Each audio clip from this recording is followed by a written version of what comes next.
ऐसा कहकर उस दिगंबर पुरुष की ओर क्रोधपूर्वक देखते हुए इंद्र ने उसे मार डालने के लिए वज्र उठाया।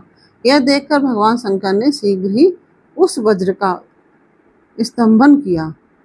उनकी बाहें अकड़ गईं, इसलिए वे वज्र का प्रहार न कर सके। तदंतर वह पुरुष तत्काल ही क्रोध के कारण तेज से प्रज्वलित हो उठा, मानो इंद्र को जलाए देता हो।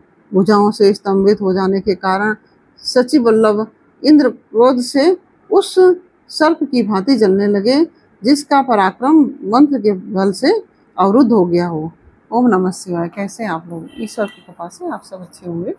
ईश्वर सब पे कृपा बनाए रखे, सबका कल्याण करें। आज मैं बता रही हूँ श्री शिव महापुराण की शतरुद्र संहिता का अध्याय नंबर 30, भगवान शिव के अवधूतेश्वर अवतार की कथा और उसकी महिमा का वर्णन। ओम नमः शिवाय, ओम नमः शिवाय, हर हर भोले नमः शिवाय। गंगाधराय शिव गंगाधराय, हर हर भोले नमः शिवाय। नमः शिवाय, ओम नमः शिवाय, हर हर भोले नमः शिवाय। ओम नमः शिवाय। नंदीश्वर कहते हैं, सनत कुमार, अब तुम परमेश्वर शिव के अवधूतेश्वर नामक अवतार का वर्णन सुनो, जिसने इंद्र के घमंड को चूर चूर कर दिया था। पहले की बात है, इंद्र संपूर्ण देवताओं तथा बृहस्पति जी को साथ लेकर भगवान शिव का दर्शन करने के लिए कैलाश पर्वत पर गए। उस समय बृहस्पति और इंद्र के शुभागमन की बात जानकर भगवान शंकर उन दोनों की परीक्षा लेने के लिए अवधूत बन गए। उनके शरीर पर कोई वस्त्र नहीं था। वे प्रज्वलित अग्नि के समान तेजस्वी होने के कारण महाभयंकर जान पड़ते थे। उनकी आकृति बड़ी सुंदर दिखाई देती थी। वे राह रोक कर खड़े थे। बृहस्पति और इंद्र ने शिव के समीप जाते समय देखा कि एक अद्भुत शरीरधारी पुरुष रास्ते के बीच में खड़ा है। इंद्र को अपने अधिकार पर बड़ा गर्व था, इसलिए वे यह न जान सके कि ये साक्षात भगवान शंकर हैं। उन्होंने मार्ग में खड़े हुए पुरुष से पूछा, तुम कौन हो? इस नग्न अवधूत वेश में कहाँ से आए हो? तुम्हारा नाम क्या है? सब बातें ठीक ठीक बताओ, देर ना करो। भगवान शिव अपने स्थान पर हैं या इस समय कहीं अन्यत्र गए हैं। मैं देवताओं तथा गुरु जी के साथ उन्हीं के दर्शन के लिए जा रहा हूँ। इंद्र के बराबर पूछने पर भी महान कौतुक करने वाले अहंकारहारी महायोगी त्रिलोकीनाथ शिव कुछ न बोले, चुप ही रहे। तब अपने ऐश्वर्य का घमंड रखने वाले देवराज इंद्र ने रोष में आकर उस जटाधारी पुरुष को फटकारा और इस प्रकार कहा। इंद्र बोले, अरे मूढ़ दुर्मते, तू बार बार पूछने पर भी उत्तर नहीं देता, अतः तुझे वज्र से मारता हूँ, देखूं कौन तेरी रक्षा करता है। ऐसा कहकर उस दिगंबर पुरुष की ओर क्रोधपूर्वक देखते हुए इंद्र ने उसे मार डालने के लिए वज्र उठाया। यह देखकर भगवान शंकर ने शीघ्र ही उस वज्र का स्तंभन कर दिया। उनकी बाह अकड़ गई, इसलिए वे वज्र का प्रहार न कर सके। तदंतर वह पुरुष तत्काल ही क्रोध के कारण तेज से प्रज्वलित हो उठा, मानो इंद्र को जलाए देता हो।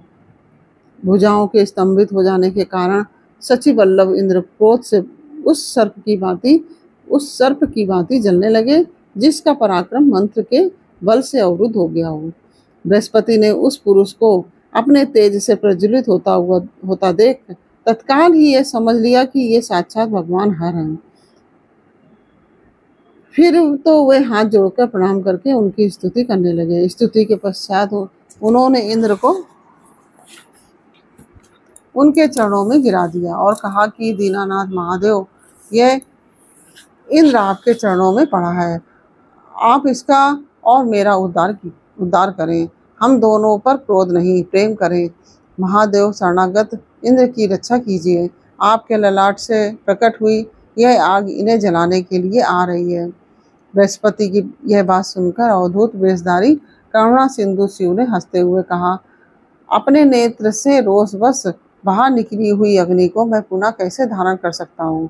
क्या सर्प अपनी छोड़ी हुई केचुल को फिर ग्रहण कर सकता है?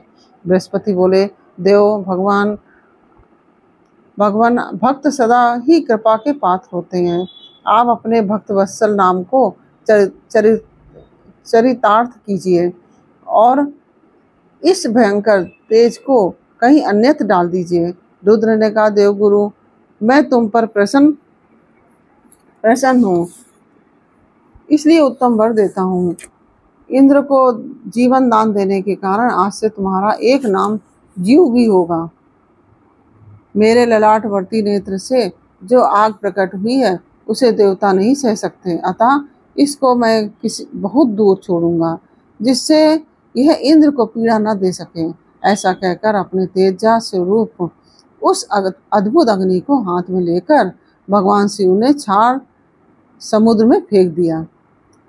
वहां फेंके जाते ही भगवान शिव का वह तेज तत्काल एक बालक के रूप में परिणित हो गया, जो सिंधु पुत्र जलंधर नाम से विख्यात हुआ। फिर देवताओं की प्रार्थना से भगवान शिव ने ही असुरों के स्वामी जलंधर का वध किया था।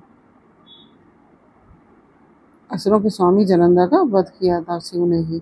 अवधूत रूप से ऐसी सुंदर लीला करके लोक कल्याणकारी शंकर वहां से अंतर्ध्यान हो गए। फिर सब देवता अत्यंत निर्भय एवं सुखी हुए।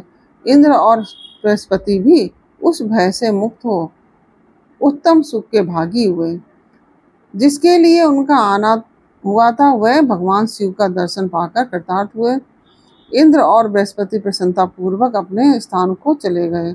सनत कुमार, इस प्रकार मैंने तुमसे परमेश्वर शिव के अवधूतेश्वर नामक अवतार का वर्णन किया है, जो दुष्टों को दंड एवं भक्तों को परम आनंद प्रदान करने वाला है। यह दिव्य आख्यान पाप का निवारण करके यह स्वर्ग भोग मोक्ष और संपूर्ण मनोवांछित फल की प्राप्ति कराने वाला है। जो प्रतिदिन एकाग्रचित होकर इसे सुनता या सुनाता है वह इस लोक में संपूर्ण सुखों का उपभोग करके अंत में शिव गति को प्राप्त कर लेता है। इस प्रकार से यह अध्याय पूर्ण हुआ। यह अध्याय आपको कैसा लगा यह मुझे कमेंट बॉक्स में अवश्य बताइए। अच्छा लगा हो तो वीडियो को लाइक शेयर अवश्य कीजिए।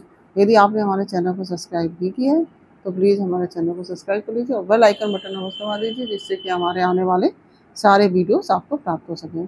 फिर मिलते हैं आपसे अगले अध्याय के साथ अगले वीडियो में।